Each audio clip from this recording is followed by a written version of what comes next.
সুপ্রিয় দর্শক, এই মুহূর্তের সবথেকে বড় খবর।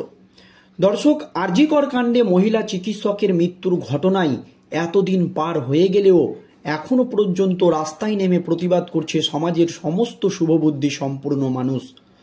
সুপ্রিম কোর্টে বারবার প্রশ্নের মুখে পড়ছে রাজ্যের শাসক দল তৃণমূল কংগ্রেস। এই নিয়ে প্রবল চিন্তায় বাংলার মুখ্যমন্ত্রী মমতা ব্যানার্জি। আর এই আবহে মুখ্যমন্ত্রী মমতা ব্যানার্জিকে একেবারে কাঁপিয়ে দিয়ে বড়সড় সিদ্ধান্ত নিলেন তৃণমূলের রাজ্যসভার প্রাক্তন সাংসদ শান্তনু সেন এবং জহর সরকার। তাদের এই সিদ্ধান্তের ফলে অস্বস্তিতে পড়েছেন মুখ্যমন্ত্রী মমতা ব্যানার্জি। দর্শক, আর.জি. কর কাণ্ডে মহিলা চিকিৎসকের মৃত্যুর ঘটনার প্রতিবাদে প্রথম থেকেই একের পর এক মুখ খুলেই বিস্ফোরক মন্তব্য করেছেন শান্তনু সেন, যার জেরে অস্বস্তিতে পড়েছে রাজ্যের শাসক দল তৃণমূল কংগ্রেস। তবে এবার যা সিদ্ধান্ত নিয়েছেন তাতে আরও অস্বস্তি বাড়ল তৃণমূলের। শান্তনু সেনের এই মন্তব্যের জন্য তাকে মুখপাত্র পদ থেকে বহিষ্কারও করা হয়। এরপরেও তার মুখে লাগাম পরানো যায়নি। তার পরপরই আর.জি. কর কাণ্ডে মহিলা চিকিৎসকের মৃত্যুর ঘটনার প্রতিবাদে রাজ্যসভার সাংসদ পদ থেকে পদত্যাগ করেন জহর সরকার।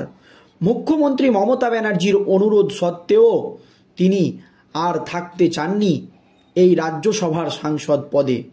আর পদত্যাগ করার পরপরই শান্তনু সেন এবং জহর সরকার নিলেন একেবারে কঠোর পদক্ষেপ। এবার তৃণমূলের বিরুদ্ধে একেবারে পথে নামার পদক্ষেপ। কি জানিয়েছেন তারা, দেখুন দর্শক। আর.জি. কর মেডিকেল কলেজে মহিলা চিকিৎসককে ধর্ষণ ও খুনের ঘটনায় রাত দখল করছেন মেয়েরা। চারিদিকে একটাই চিৎকার, উই ওয়ান্ট জাস্টিস। আর এবার সেই আওয়াজ সহ আরও একাধিক বিষয়ে প্রতিবাদে লক্ষ কণ্ঠের আওয়াজ উঠবে আজকের রাত দখলের মহামিছিলে। আবারও আজকে আর.জি. কর কাণ্ডে মহিলা চিকিৎসকের মৃত্যুর ঘটনার প্রতিবাদে রাত দখল হবে। তবে সেখানে থাকবে আরও একাধিক লক্ষ কণ্ঠ। আর সেই মিছিলে দেখা যাবে তৃণমূলের সাংসদ পদ ছাড়া জহর সরকার এবং তৃণমূলের রাজ্যসভার প্রাক্তন সাংসদ শান্তনু সেনকে। তারা কিন্তু সেই মিছিলে হাঁটবেন, যাতে অস্বস্তি বাড়ল মুখ্যমন্ত্রী মমতা ব্যানার্জির। 1 অক্টোবর বিকেল 5টা নাগাদ কলেজ স্কোয়ার থেকে রবীন্দ্র সদন পর্যন্ত রাস্তা দখল করবে একাধিক সংগঠন। তাদের স্লোগান, লক্ষ কণ্ঠ রাজপথে, সব প্রতিবাদ একসাথে। মহামিছিলে উপস্থিত থাকবেন ডাক্তার সংগঠন থেকে শুরু করে ইস্টবেঙ্গল মহামেডান সমর্থকরা, থাকবেন রিক্সা চালক, যৌনকর্মী, যাদবপুর প্রেসিডেন্সি বিশ্ববিদ্যালয়ের প্রাক্তনীরাও। দেবীপক্ষের আগের রাতেই রাস্তায় নামছে প্রায় 50টি সংগঠন। আর তাদের সঙ্গে পা মেলাবেন তৃণমূল ত্যাগী সাংসদ জহর সরকার এবং তৃণমূলের রাজ্যসভার সাংসদ শান্তনু সেন।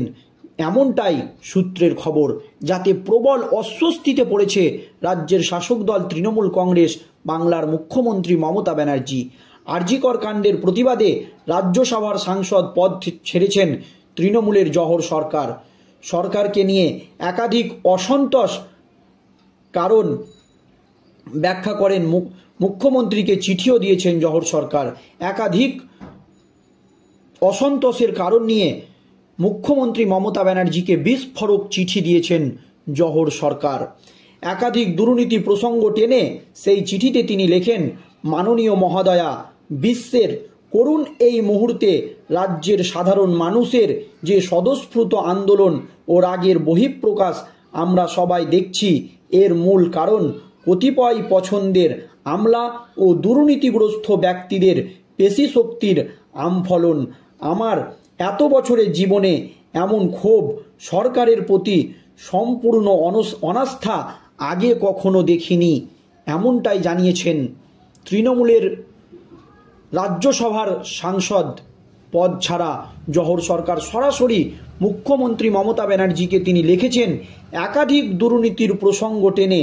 সেই চিঠিতে তিনি লেখেন, মাননীয় মহোদয়া, বিশ্বাস করুন, এই মুহূর্তে রাজ্যের সাধারণ মানুষের যে স্বতঃস্ফূর্ত আন্দোলন ও রাগের বহিঃপ্রকাশ আমরা দেখতে পাচ্ছি বা দেখছি, এর মূল কারণ কতিপয় পছন্দের আমলা ও দুর্নীতিগ্রস্ত ব্যক্তিদের পেশি শক্তির আমফলন।